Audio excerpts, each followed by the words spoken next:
சூரிய குடும்பத்துக்கு வெளியே சயின்டிஸ்ட்டுங்க ஒரு எக்ஸோ பிளானட்டை கண்டுபிடிக்கிறாங்க. அந்த எக்ஸோ பிளானட் நம்ம பூமி மாதிரியே ஒரு ராக்கி பிளானட், அதாவது டெரஷியல் பிளானட் அப்படின்னு சொல்லப்படக்கூடிய கடினமான தரைப்பகுதி இருக்கக்கூடிய கிரகமாக இருக்குது அப்படிங்கிறத விஞ்ஞானிகள் கண்டுபிடிக்கிறாங்க. ஆனால் இதில் ஆச்சரியமான விஷயம் என்னென்னா, அந்த பிளானட் என்னதான் தரைப்பகுதி இருக்கக்கூடிய ஒரு ராக்கி பிளானட்டாக இருந்தாலும் அதோட சூரியனுக்கு ரொம்பவே நெருக்கமாக இருக்குது அப்படிங்கிறதையும் அவங்க கண்டுபிடிச்சாங்க. நெருக்கமாக இருக்கிறதையும் தாண்டி நம்ம இதுவரைக்கும் கண்டுபிடிச்ச ஒரு ராக்கி பிளானட்கள்லேயே ரொம்ப வேகமாக அதோட சூரியனை சுற்றி வரக்கூடிய ஒரு பிளானட்டாகவும் இது இருக்குது அப்படிங்கிறது தான் இங்கே சயின்டிஸ்டுகளுக்கு மிகப்பெரிய ஒரு ஆச்சரியம்.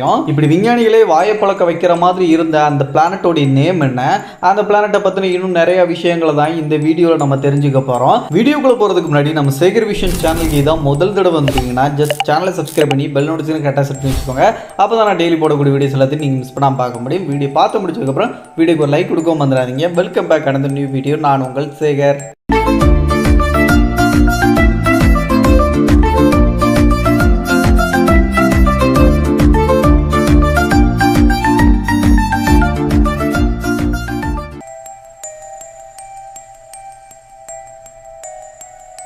ரெண்டாயிரத்தி 13 சயின்டிஸ்ட்டுங்க விண்வெளியில் ஒரு நட்சத்திரத்தை கண்டுபிடிக்கிறாங்க. அதுவும் எங்கே இருக்கிற நட்சத்திரம் அப்படின்னா, நம்ம பூமியிலிருந்து 407 ஒளியாண்டுகள் தொலைவில் இருக்க சிக்னஸ் விண்மீன் குழுவில் இருக்க ஒரு நட்சத்திரத்தை தான் இவங்க கண்டுபிடிக்கிறாங்க. அந்த நட்சத்திரத்தை கண்டுபிடிக்கிறதுக்கு கெப்லர் டெலஸ்கோப்பை பயன்படுத்தி தான் கண்டுபிடிச்சாங்க. அதனாலேயே அதுக்கு கெப்லர் 78 அப்படின்னு சொல்லிட்டு வெறும் நம்பர்ஸ்லேயே பேர் வச்சுட்டாங்க. இதுக்கப்புறமா இந்த நட்சத்திரம் நம்ம சூரியன் மாதிரியான ஒரு நட்சத்திரம் தானா, இல்லை வேறு எந்த மாதிரியான நட்சத்திரம் அப்படிங்கிறத தெரிஞ்சுக்கணும் அப்படிங்கிறதுக்காக தொடர்ந்து ஆய்வுகள் முன்னெடுக்க சயின்டிஸ்டுகளால. அதில் அவங்க என்ன கண்டுபிடிச்சாங்க அப்படின்னா, இது நம்ம சூரியன் மாதிரியான ஒரு ஜி டைப் நட்சத்திரம் தான் அப்படிங்கிறத அவங்க கண்டுபிடிச்சாங்க.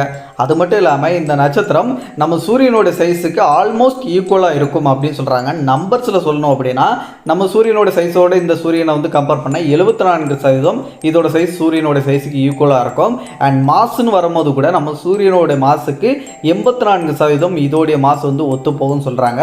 ஸோ ரொம்ப பெரிய நட்சத்திரம் கிடையாது, ரொம்ப சின்ன நட்சத்திரம் கிடையாது, ரெண்டுத்துக்கும் நடுத்தரமாக இருக்கக்கூடிய ஒரு நட்சத்திரமாக இருக்குது நம்ம சூரியனை கம்பேர் பண்ணும்போது.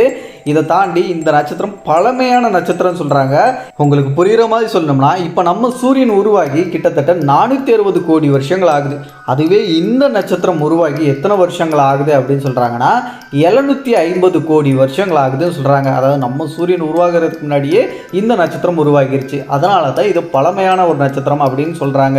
இதுக்கப்புறம் இந்த நட்சத்திரத்தை சுற்றி ஏதாச்சும் கிரகம் வள வருதா அப்படிங்கிற விஷயத்தை கண்டுபிடிக்கக்கூடிய முயற்சியில் 2 விஞ்ஞானிகள் குழு களத்தில் இறங்கினாங்க. ஹவாய் பல்கலைக்கழக விஞ்ஞானிகள் குழுவும் அவங்களோட சேர்ந்து ஜெனீவா பல்கலைக்கழகம் சுவிட்சர்லாந்தில் இருக்கக்கூடிய அந்த பல்கலைக்கழக விஞ்ஞானிகள் குழுவும் இணைந்து இந்த ஸ்டாரை சுற்றி ஏதாச்சும் பிளானட் வள வருதா அப்படிங்கிறத கண்டுபிடிக்கிறதுக்காக 2 விதமான முறையை பயன்படுத்தி அவங்க கண்டுபிடிக்கக்கூடிய முயற்சியில் ஈடுபட்டாங்க. ஒன்று, நிறைய பேருக்கு தெரிஞ்ச டிரான்சிட்டிங் மெத்தட்னு சொல்லப்படக்கூடிய அந்த முறையை பயன்படுத்தியும், இன்னொன்று ரேடியல் வெலாசிட்டி அப்படின்னு சொல்லப்படக்கூடிய அந்த முறையை பயன்படுத்தியும் ஆராய்ச்சிகளை மேற்கொள்ளப்பட்டுச்சு. இறுதியில் இந்த 2 முறையிலையுமே அங்கே ஒரு கிரகம் இருக்குது அப்படிங்கிற ஒரு விஷயத்தை 2 விஞ்ஞானிகள் குழுவுமே உறுதிப்படுத்தினாங்க. அப்படி உறுதிப்படுத்தி அதிகாரப்பூர்வமாக 2013 அஃபிஷியலாக வந்து இவங்க அனௌன்ஸ் பண்ணுறாங்க. இந்த கெப்லர் 78 அப்படிங்கிற நட்சத்திரத்தை சுற்றி கெப்லர் 78b அப்படின்னு பேர் வைக்கப்பட்டிருக்க அந்த எக்ஸோ பிளானட் சுற்றி வருது அப்படிங்கிற விஷயத்தை அவங்க அதிகாரப்பூர்வமாக அறிவித்தாங்க. அதுக்கப்புறமா இவங்க நடத்தப்பட்ட ஆய்வு மூலமாக இந்த கிரகம் நம்ம பூமி மாதிரி ஒரு பாறை கிரகம் அப்படிங்கிறதையும் கண்டுபிடிச்சாங்க. ப்ளஸ் அது வந்து அதோடைய சூரியனுக்கு மிக மிக நெருக்கமாக இருக்குது. எந்த அளவுக்குனா, அதுக்கும் அதோடைய நட்சத்திரத்துக்கும் இருக்கக்கூடிய டிஸ்டன்ஸ் அப்படிங்கிறது வெறும் 1.5 கோடி கிலோமீட்டர் தான். 1.5 கோடிங்க, நல்லா யோசிச்சு பாருங்கள். 1.5 கோடி கிலோமீட்டரில் தான் அது இருக்குன்னா எந்த அளவுக்கு அந்த பிளானட் அப்படிங்கிறது சூடாக இருக்கும் அப்படின்னு கற்பனை பண்ணி பாருங்கள். ஃபார் எக்ஸாம்பிள், நம்ம சூரிய குடும்பத்தில் இருக்கக்கூடிய வெரி ஹாட்டஸ்ட் பிளானட்டாக கருதப்படுற நம்ம வெள்ளி கிரகம், அதாவது வீனஸுக்கும் சூரியனுக்கு இருக்கக்கூடிய டிஸ்டன்ஸ் அப்படிங்கிறது 10.8 கோடி கிலோமீட்டர். அவ்வளோ டிஸ்டன்ஸில் இருக்கக்கூடிய வெள்ளி கிரகமே இன்னைக்கு சோலார் சிஸ்டத்தோடைய வெரி ஹாட்டஸ்ட் பிளானட்டாக இருக்குது.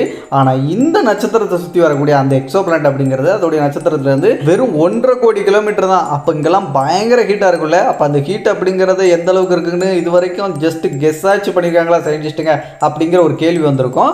ஸோ அதுக்கு சயின்டிஸ்ட்டுங்க என்ன சொல்கிறாங்கன்னா, இது வரைக்கும் நடத்தப்பட்ட ஆராய்ச்சி மூலமாக இந்த கிரகத்தோடைய அந்த மேல்பரப்பு டெம்பரேச்சர் அப்படிங்கிறது 2400 டிகிரி செல்சியஸ் வரைக்கும் இருக்கலாம் அப்படின்னு சொல்கிறாங்க. ஆல்மோஸ்ட் எடுத்துக்கிட்டால் நம்ம சூரியனுடைய ஒரு 30லேருந்து 45% அதோடைய மேல்பரப்பு டெம்பரேச்சர் எவ்வளோ இருக்குமோ அந்த அளவுக்கு இந்த பிளானட்டோடைய மேல்பரப்பு டெம்பரேச்சர் இருக்குது. அண்ட் இது மட்டும் இல்லாமல் இது ஒரு ராக்கி பிளானட் பாறை கிரகமாக சொல்கிறாங்க இல்லையா, அப்போது இதோடைய அந்த தரைப்பகுதி அப்படிங்கிறது எந்த மாதிரி இருக்கும்னு சொல்கிறாங்கன்னா இதை சயின்டிஸ்ட்டுங்க லாவா பிளானட், லாவா உலகம் அப்படின்னு சொல்கிறாங்க. காரணம் இதில் வந்து தரைப்பகுதி இருக்குது, கடினமான பாறைகளோடு நிறைஞ்சிருக்கு. ஆனால் அந்த பாறைகள் கூட அதோடைய நட்சத்திரத்துக்கு ரொம்ப நெருக்கமாக இருக்கிறதுனால அது ரொம்ப ஹீட்டில் உருகி எரிமலை குழம்பாக அதோடைய பிளானட் முழுக்க ஓடிட்டு இருக்கும். ஸோ அது பார்க்குறதுக்கே ஒரு நரகம் மாதிரியும் கொடூரமாக இருக்கும். ஸோ இதனால தான் அதை லாவா உலகம் அப்படின்னு சொல்லிட்டு சயின்டிஸ்ட்டுங்க செல்லமாக அழைக்கிறாங்க. ஒரு ராக்கி பிளானட்டாகவும் இருந்துக்கிட்டு ஒரு சூரியனுக்கு நெருக்கமாகவும் இருக்கக்கூடிய இந்த பிளானட் அதோடைய சூரியனை ரொம்ப ரொம்ப வேகமாக சுற்றி வந்துட்டு இருக்கு. வெறும் 8.5 மணி நேரத்திலேயே அதோடைய நட்சத்திரத்தை முழுசாக சுற்றி வளம் வந்துருமா இந்த எக்ஸோ பிளானட். இதுவரைக்கும் நம்ம கண்டுபிடிச்ச ஒரு ராக்கி பிளானட்டுகள்லேயே அதிவேகமாக அதோடைய நட்சத்திரத்தை சுற்றி வரக்கூடிய ஒரு கிரகமாக இந்த எக்ஸோ பிளானட் இருக்குது. இதுவே சயின்டிஸ்டுகளுக்கு ஒரு மிகப்பெரிய ஒரு ஆச்சரியமாக இருந்துச்சு. நம்ம பூமியும் ஒரு பாறை கிரகம், ஸோ இதுவும் ஒரு பாறை கிரகமாக இருக்கக்கூடிய எக்ஸோ பிளானட். ரெண்டே கம்பேர் பண்ணி பார்த்தோம்னா இது ரெண்டுத்துக்கும் இருக்கக்கூடிய டிஃப்ரெண்ட் அப்படின்னு எடுத்துக்கிட்டால் நம்ம பூமியோட சைஸோட இந்த கிரகத்தோட சைஸ் அப்படிங்கிறது கொஞ்சம் பெருசு தான். 1.2 மடங்கு இதோடைய சைஸ் அப்படிங்கிறது பூமியை விட அதிகம். அதே நேரத்தில் மாசுன்னு வரும்போது, எடைன்னு வரும்போது நம்ம பூமியை விட இந்த பிளானட்டோட எடை அப்படிங்கிற அதிகமாக இருக்குது. 1.7 மடங்கு இதோடைய எடை அதிகமாக இருக்குது. பட் டென்சிட்டி, அதாவது அடர்த்தின்னு வரும்போது பூமியோட டென்சிட்டிக்கும் இந்த எக்ஸோ பிளானட்டோட டென்சிட்டியும் ஈக்குவல் பண்ணி பார்த்தா ரெண்டுமே ஆல்மோஸ்ட் ஓரளவுக்கு ஒத்து போகிற மாதிரி இருக்குது. ஸோ டென்சிட்டியில் ஈக்குவலாக இருந்தாலும் மற்ற விஷயங்களில் கொஞ்சம் கொஞ்சம் டிஃப்ரெண்ட்டாக இருக்குது. குறிப்பாக இதில் லாவா ஓடிட்டு இருக்கு, லாவா ஓஷன் கூட இருக்கலாம் அப்படின்னு சொல்கிறாங்கன்னா பார்த்துக்கோங்களேன். இதில் ஒரு முக்கியமான விஷயம், நான் முதல்ல இந்த கிரகம் அப்படிங்கிறது அதோடைய நட்சத்திரத்திலிருந்து 1.5 கோடி கிலோமீட்டர் டிஸ்டன்ஸில் இருக்குன்னு சொல்லும் போதே சில பேர் கெஸ் பண்ணியிருப்பீங்க, அப்போனா இந்த பிளானட் கண்டிப்பாக அதோடைய நட்சத்திரத்தோட டைட்டலாக லாக் ஆகிருக்கும் நம்ம நிலவு மாதிரியே அப்படின்னு சொல்லிட்டு நினச்சிருப்பீங்க. ஸோ நீங்கள் அப்படி நினச்சிங்கன்னா அது கரெக்டான ஒன்று தான். இந்த பிளானட் அதோடைய நட்சத்திரத்தோட டைட்டலாக லாக் ஆகி தான் இருக்குது. எப்போவுமே அதோட ஒரு பக்கத்தை சூரியனை ஃபேஸ் பண்ணிக்கிட்டோம், இன்னொன்று இருளை வந்து எப்போவுமே ஃபேஸ் பண்ணிக்கிட்டே இருக்குது. ஸோ இந்த இருளை ஃபேஸ் பண்ணிக்கிட்டு இருக்க இடத்துல ரொம்ப குளிராகவும் அந்த சூரியனை ஃபேஸ் பண்ணிக்கிட்டே இருக்கக்கூடிய அந்த பகுதி ரொம்ப வெப்பமாக இருக்குதுன்னு சொல்கிறாங்க. இதுவரைக்கும் நடத்தப்பட்ட ரிசர்ச் அண்ட் டேட்டாஸ் எல்லாத்தையும் செக் பண்ணி பார்க்கும்போது இந்த பிளானட்டுக்கு அட்மாஸ்பியர் அப்படிங்கிற ஒன்று இருக்கா இல்லையா அப்படிங்கிறது இதுவரைக்கும் வந்து உறுதி செய்யப்படலை. ஆனால் சில சயின்டிஸ்ட்டுங்க என்ன சொல்கிறாங்கன்னா இதில் அட்மாஸ்பியர் இருக்கிறதுக்கு வாய்ப்புகள் இருக்கலாம், ஆனால் பூமி மாதிரி இருக்கிறதுக்கு வாய்ப்பு இல்லை, கொஞ்சம் அடர்த்தி கம்மியாக இருக்கக்கூடிய அட்மாஸ்பியர் இருக்கிறதுக்கு வாய்ப்பு இருக்குன்னு சொல்கிறாங்க. இன்னும் சில பேர் என்ன சொல்கிறாங்கன்னா அதோட சூரியனுக்கும் அதுக்கு இருக்கக்கூடிய டிஸ்டன்ஸ் ரொம்ப கம்மியாக இருக்குது. ஸோ அந்த சூரியனுடைய ரேடியேஷன் கண்டிப்பாக இதில் வந்து அட்மாஸ்பியர் இருந்துச்சுன்னா அது மொத்தமாக வலிச்சு எடுத்துரும். ஸோ இருக்க வாய்ப்பு இல்லை அப்படின்னு சொல்லிட்டு சில பேர் சொல்கிறாங்க.